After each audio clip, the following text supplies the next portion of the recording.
नमस्कार दोस्तों, स्वागत है आप सभी का बुक्स फेयर में, जहां हम किताबों की दुनिया से ऐसे सबक सीखते हैं जो हमारी जिंदगी को बदलने की शक्ति रखते हैं। आज हम एक ऐसे ही टॉपिक पर बात करने जा रहे हैं जो आपकी सोच और जिंदगी दोनों को बदल सकता है। द पावर ऑफ माइंडसेट, यानी सोच की शक्ति। तो अगर आप अपनी जिंदगी में आगे बढ़ना चाहते हैं, सपने पूरे करना चाहते हैं और खुश रहना चाहते हैं, तो इस वीडियो को आखिर तक जरूर देखें। चलिए शुरू करते हैं।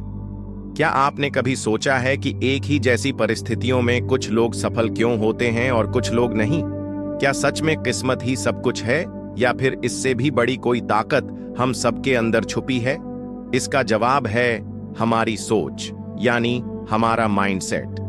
अमेरिकी मनोवैज्ञानिक कैरल ड्वेक ने अपनी किताब mindset the new psychology of success में दो प्रकार की सोचों के बारे में बताया है, फिक्स्ड माइंडसेट और ग्रोथ माइंडसेट। फिक्स्ड माइंडसेट वाले लोग मानते हैं कि उनकी क्षमताएं और बुद्धिमत्ता जन्मजात होती है और बदली नहीं जा सकती। उन्हें लगता है कि सफलता या तो लिखी हुई है या नहीं। वहीं ग्रोथ माइंडसेट वाले लोग समझते हैं कि मेहनत, समर्पण और लगातार सीखने से कुछ भी संभव है। उनके लिए हर असफलता एक नया सबक है, एक नया मौका है बेहतर बनने का। चलिए इसे एक कहानी के माध्यम से समझते हैं। रोहित और समीर दो बचपन के दोस्त थे जो एक ही स्कूल में पढ़ते थे। एक दिन दोनों ने एक कठिन गणित का परीक्षा दी।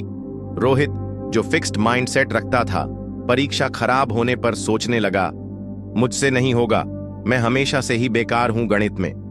उसने न सिर्फ हार मान ली बल्कि पढ़ाई से भी जी चुराने लगा। उसके अंदर एक डर बैठ गया था, हारने का डर। दूसरी तरफ समीर, जो ग्रोथ माइंडसेट रखता था, उसने सोचा, इस बार नहीं हुआ तो क्या, मैं मेहनत करूंगा और अगली बार बेहतर करूंगा। उसने अपनी गलतियों से सीखा, अपने टीचर से मदद ली और अगले परीक्षा में टॉप किया। इस कहानी से हमें यही सीखने को मिलता है कि सोच बदलने से नतीजे बदल जाते हैं। हार और जीत तो बस हमारे नजरिए का खेल है। सोच सिर्फ आपके विचार ही नहीं बदलती, बल्कि आपके जज्बात और फैसले भी प्रभावित करती है। जब हम हार मान लेते हैं तो अंदर से एक आवाज आती है, मुझसे नहीं होगा, और यही आवाज हमें रुकने पर मजबूर करती है। लेकिन जब हम सोचते हैं, मुझे सीखना है, मुझे कोशिश करनी है, तो एक नया जोश और उत्साह अंदर जागता है। इसी उत्साह से बड़ा काम आसान लगने लगता है। जज्बात एक तरह से पेट्रोल की तरह होते हैं, जो या तो हमें आगे बढ़ने की शक्ति देते हैं या फिर हमारे सपनों को जला देते हैं। इसलिए अपने जज्बातों को सही दिशा देना बहुत जरूरी है।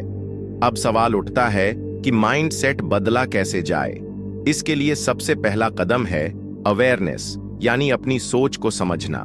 हमेशा अपने आप से सवाल पूछें, क्या मैं हर मुश्किल से भाग रहा हूं या उसे एक अवसर समझ रहा हूं? जब आप समझ जाएंगे कि आपका माइंडसेट फिक्स्ड है, तभी आप उसे बदलने की तरफ पहला कदम उठाएंगे।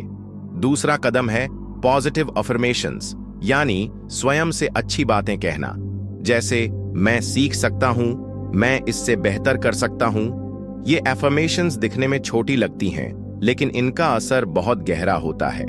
हमारा दिमाग वही मानता है जो हम उसे बार बार कहते हैं। तीसरा और सबसे जरूरी कदम है एक्शन। सिर्फ सोचने से कुछ नहीं होता, कदम उठाना पड़ता है। छोटे छोटे एक्शन से शुरुआत करें। जैसे अगर आपको वीडियो एडिटिंग सीखनी है तो रोज थोड़ा समय उसमें लगाएं। धीरे धीरे आप देखेंगे कि आपका डर कम हो रहा है और आप बेहतर होते जा रहे हैं। आप सभी ने जैक मा का नाम तो सुना ही होगा, अलीबाबा के फाउंडर। उन्होंने अपनी लाइफ में कई बार असफलता देखी। हार्वर्ड से 10 बार रिजेक्ट हुए, 30 जॉब से मना किया गया, लेकिन उन्होंने कभी हार नहीं मानी। उनका कहना है, अगर आप हार नहीं मानते तो आपको कोई हरा नहीं सकता। यही ग्रोथ माइंडसेट है जो उन्हें इतना सफल बनाता है। उनकी कहानी हमें यही सिखाती है कि हर असफलता एक सीख है और हर हार एक कदम है जीत की तरफ। तो दोस्तों, आज का सबक यही है, अपनी सोच को बदलिए, अपनी जिंदगी को बदल दीजिए। और इसके लिए एक छोटा सा चैलेंज है आप सभी के लिए। आज से अगले 7 दिन तक जब भी आपको लगे कि मुझसे नहीं होगा, तब तुरंत उसे बदलकर बोलो, मैं करके रहूंगा। और अपने अनुभव कमेंट्स में जरूर शेयर करें। हम आपके साथ हैं इस सफर में। उम्मीद है कि आज का एपिसोड आपको पसंद आया होगा और आप अपनी सोच की शक्ति को समझ पाए होंगे। अगर आपको ये वीडियो पसंद आई हो तो लाइक करना ना भूलें, अपने दोस्तों के साथ शेयर करें और ऐसे ही और वीडियोस के लिए हमारे चैनल बुक्सफियर को सब्सक्राइब कर लें। आपके सपोर्ट से ही हम ऐसे प्रेरणादायी विचार आप तक ला पाते हैं। मिलते हैं अगले एपिसोड में एक नए विषय के साथ। तब तक के लिए पढ़ते रहिए, सीखते रहिए और अपनी सोच को मजबूत बनाते रहिए। धन्यवाद।